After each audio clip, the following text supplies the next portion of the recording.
I mean, Gabby, for me myself, there's no more such a thing as time off, and I mean, it's an interesting concept for me because back in the day when when I started working and I started in manufacturing, and probably my dream job at the time was to become an operations director and work my way up.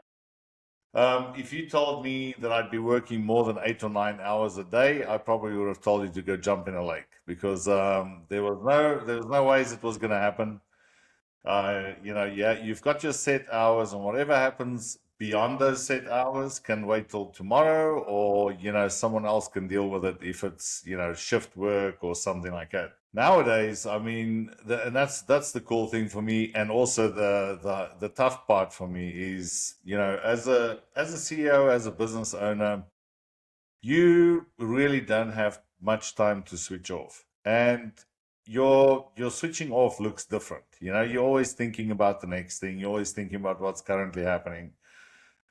You've got to come up with some risk mitigation. You got to come up with all kinds of stuff, but you're always going. But for me, what's interesting is to find time in my calendar to actually book myself out so that I can focus on the things that I need to do, like sit and just silly things like take an hour and listen to a podcast. It's like, I think it's very important as a CEO, as a business owner, to ensure that you keep up with the trends, ensure that you keep up with information out there.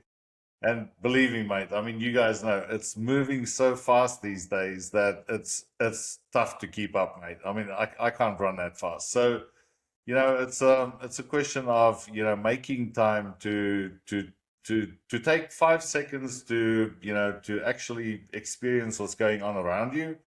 But in order for you do that in order to make better decisions and to guide your teams and to help everyone around you, that kind of stuff.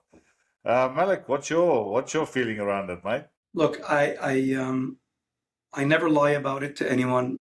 Even in the book, there's a whole section in the book Playing to Win that I Which authored. you wrote, by the way. I don't believe that if you choose to go the route of entrepreneurship, i.e. being your own boss, that you can have work-life balance. I think it's a balancing act. And for each person, it will be different. Okay? So yes, I have more frequent vacations, or so it seems like from the outside, because otherwise it's not sustainable. But during those vacations, you can't turn off your phone. You got to make sure that your family feels like you are. And you got to dedicate some time off. I came up with some rules when my firstborn, Isaac, was born. So I never work weekends. That's just what works for me. I don't think all entrepreneurship or entrepreneurs can do that. Or at least I will never do it. You've said you kind of what. So what you kind of said for our listeners is you and Rihanna as well. You've worked on setting boundaries and making sure that there's certain things that are sacred, right? There's sacred time that you don't pass. You have to protect your loved ones. Otherwise, what's the point of having all that and not having, the